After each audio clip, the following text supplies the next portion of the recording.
اللہ سبحانہ وتعالیٰ فرماتے ہیں اعوذ باللہ من الشیطان الرجیم والفجر ولیال عشر والشفع والوتر واللیل اذا یسر، اور فجر کی قسم اور ولیال عشر اور 10 راتوں کی قسم۔ جمہور علماء کہتے ہیں کہ یہ جو 10 راتیں ہیں جن کی اللہ تعالیٰ قسم اٹھا رہے ہیں، ان کی امپورٹنس اور ان کی گرینڈیوسٹی کی وجہ سے وہ ذوالحجہ کی 10 راتیں ہیں۔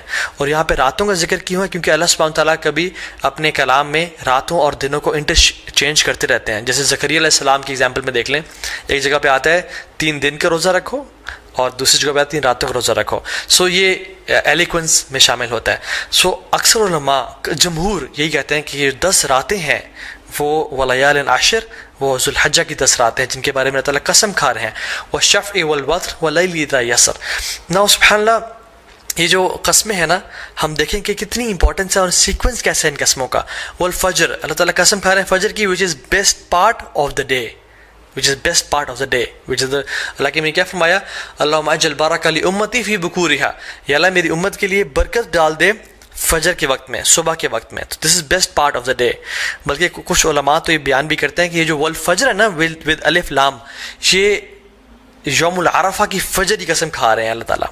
یہ کوئی جنرل قسم نہیں ہے بلکہ یوم العرفہ کی فجر کی جو قسم ہے اللہ تعالیٰ وہ کھا رہے ہیں۔ ولیال عشر، اور بہترین 10 راتوں کی قسم کھا رہے ہیں۔ سو پہلی قسم کھائی best part of the day کی، دوسری قسم کھائی best days of the year کی، اور تیسری قسم کھائی والشفع والوتر and by the odd and by the even۔ اللہ تعالیٰ best days in these 10 days کی قسم کھا رہے ہیں، which is the 9th and the 10th of حج، یوم العرفہ and یوم النحر، عید کا دن اور عرفہ کا دن۔ اللہ اکبر۔ اور پھر فرمایا واللیل اذا یسر، اور اللہ تعالیٰ یہاں پہ رات کے بہترین حصے کی قسم کھا رہے ہیں، which is the 3rd part of the night۔ اور پھر فرمایا حل فی ذلک قسم لذی حجر، یہ جو قسمیں ہیں نا یہ صاحب العلم والفضل کے لیے بہت بڑی بڑی قسمیں ہیں۔ یہ ان لوگوں کے لیے قسمیں ہیں جو کہ they possess intellect and knowledge. تو قرآن میں تو ان 10 ایام کے بارے میں آ گیا۔ حدیث میں کیا آتا ہے؟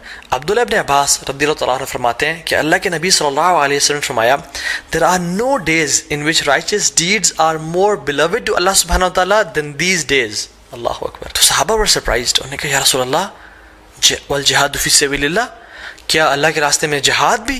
انہوں نے کہا ہاں، اللہ کے راستے میں جہاد کرنے سے بھی افضل یہ ان 10 دنوں میں کیے جانے والے اعمال ہیں۔ اب صحابہ نے جہاد کے بارے میں کیوں پوچھا؟ کیونکہ جہاد فی سبیل اللہ، اللہ اکبر، یہ اسلام کی چوٹی ہے۔ اٹ از یہ اسلام کی سربلندی ہے، اور اتنے فضائل ہیں مجاہد کے لیے کہ ہم امیجن نہیں کر سکتے۔ آج اب اگر اس پر بات کرنے لگیں تو ہماری راتیں گزر جائیں۔ لیکن صحابہ کو سرپرائز کہ جہاد سے بھی زیادہ؟ انہوں نے کہا جی جہاد سے بھی زیادہ، لیکن ایک ایکسیپشن دی کہ جو مجاہد، جو شخص جو اسٹرائیو کرنے والا ہے، وہ اپنے مال اور اپنے نفس کے ساتھ جائے اور اپنے تمام مال کو بھی لگا دے اور اپنی جان کو بھی قربان کر دے اور کسی کے ساتھ نہ لوٹے، تو اس سے بہتر کوئی نہیں ہو سکتا۔ لیکن اس کے بعد جو اللہ تعالیٰ کو بہترین اعمال ہیں، پسند ہیں، وہ کون سے ہیں؟ جو ان 10 دنوں میں کیے جاتے ہیں۔ عبداللہ بن عباس نے یہ روایت کو نقل کیا۔ اب ان کا کیا رد عمل تھا، ان کا کیا ایٹیٹیوڈ تھا ان 10 دنوں کے حوالے سے؟ سلف صالحین فرماتے ہیں کہ عبداللہ بن عباس 10 دنوں میں بالکل غائب ہو جایا کرتے تھے۔ یو کی ناٹ فائنڈ عبداللہ ابن عباس ان اسٹریٹس اینڈ مارکیٹ پلیسز۔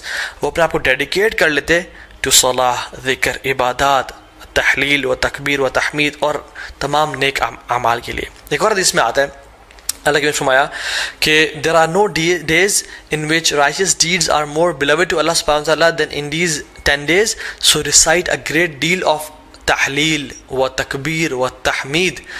تو کثرت کے ساتھ تم ان دنوں میں کیا کرو؟ تحلیل لا الہ الا اللہ پڑھو، و تکبیر اللہ اکبر پڑھو، و تحمید الحمدللہ پڑھو، and of course سبحان اللہ as well۔ تو کثرت کے ساتھ ان کا ذکر کرو۔ ان دنوں کی امپورٹنس کیوں ہے؟ سم آف دا علماء سے کہ اللہ سبحانہ تعالیٰ نے عرفہ کے دن الیوم اکملت لکم دینکم واتممت علیکم نعمتی ورضیت لکم الاسلام دینا، عرفہ کے دن اسلام کو کمپلیٹ کیا اور مکمل کیا۔ اور ان 10 دنوں میں اللہ اکبر تمام اسلام کے ارکان اکٹھے ہو جاتے ہیں۔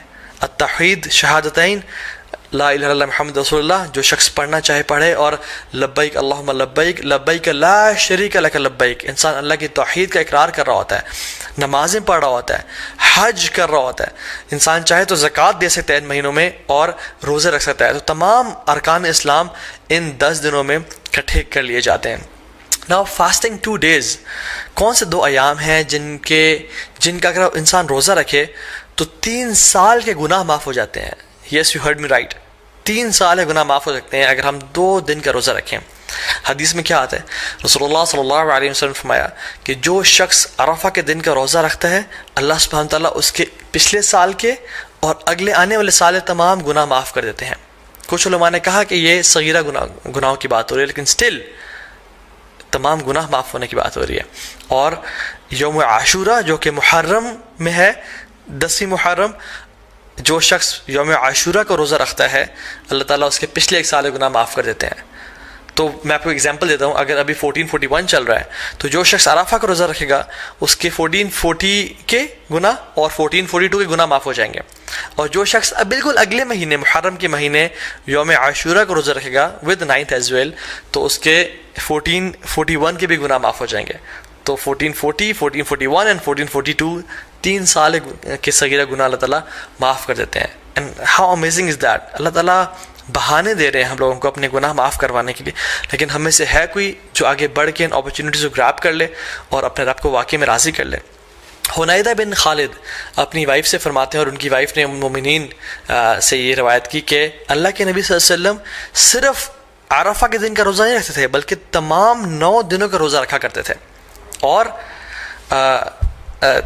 ان 9 دنوں کے علاوہ یوم عاشورہ کا دن جو کہ محرم میں ہے، 3 days of each month جو کہ ایام البیض بولتے ہیں which is the white days. why? because 13 14 15 کے یہ ایام ہے جس میں جو سن ہے جو مون ہے وہ اپنے فل اپنے پینیکل پہ ہوتا ہے، اٹ از وائٹ، اور راتیں بھی روشنی کی طرح ہوتی ہیں. So it is the white days which ایام بیض.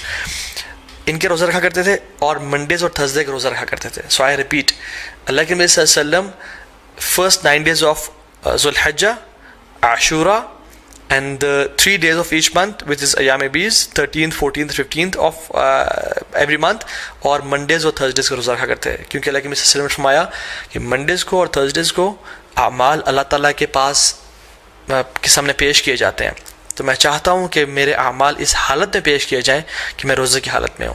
اور پھر ایک اور روایت میں آتا ہے کہ منڈے کو رسول اللہ صلی اللہ علیہ وسلم کی ولادت ہوئی تھی، پیدائش ہوئی تھی، تو وہ اس خوشی میں بھی روزہ رکھتے تھے. حضرت عائشہ فرماتی ہیں کہ ایک اور حدیث میں آتا ہے کہ اللہ کے نبی صلی اللہ علیہ وسلم پہلے 9 دن کا روزہ نہیں رکھا کرتے تھے. Now the scholars reconcile between these two hadiths کہ کبھی کچھ سال رکھ لیا کرتے تھے اور کچھ سال چھوڑ دیا کرتے تھے. تو ہمارے لیے یہ ہے کہ ہم چاہیں تو رکھ سکتے ہیں. جو شخص آگے بڑھنا چاہتا ہے وہ ان دنوں میں روزے رکھے جا سکتے ہیں کیونکہ رسول اللہ صلی اللہ علیہ وسلم کی پیاری سنت سے یہ روزے ثابت ہیں. یوم العرفہ کیوں اتنا امپورٹنٹ ہے؟ اللہ تعالیٰ یوم العرفہ کے بارے میں فرماتے ہیں سورہ بروج میں وَشَاهِدٍ وَمَشْهُودٍ and by the witnessing day and the witnessed day. تو جو witnessed day ہے نا یوم العرفہ، مشہود، یہ یوم العرفہ کے بارے میں اللہ تعالیٰ فرما رہے ہیں کیونکہ رسول اللہ صلی اللہ علیہ وسلم کی حدیث میں آتا ہے کہ شاہد فرائیڈے کا دن ہے، وہ مشہود یہ کون سا دن ہے؟ یوم العرفہ کا دن ہے. اللہ سبحانہ تعالیٰ اس دن جہنم سے اتنے زیادہ لوگ آزاد کرتے ہیں کہ کسی اور دن جہنم سے لوگ آزاد نہیں کرتے. He frees many people from the fire. اور اللہ تعالیٰ قریب آتے ہیں اور اپنی پرائڈ ایکسپریس کرتے ہیں. He expresses his pride over angels اور پھر پوچھتے ہیں کہ یہ لوگ میرے بندے کیا چاہتے ہیں. اور کچھ اور روایت میں بھی آتا ہے کہ یہ جو میرے بندے ہیں، یہ جو ڈسیبلڈ اور یہ مٹی سے آلودہ ہوئے ہوئے بندے ہیں، عاجزی اور انکساری کی نشانی ہے ان کی، یہ کیا چاہتے ہیں مجھ سے. اور اللہ تعالیٰ ان پہ فخر کرتے ہیں اور اپنے بندوں کو جہنم کی آگ سے آزاد کرتے ہیں.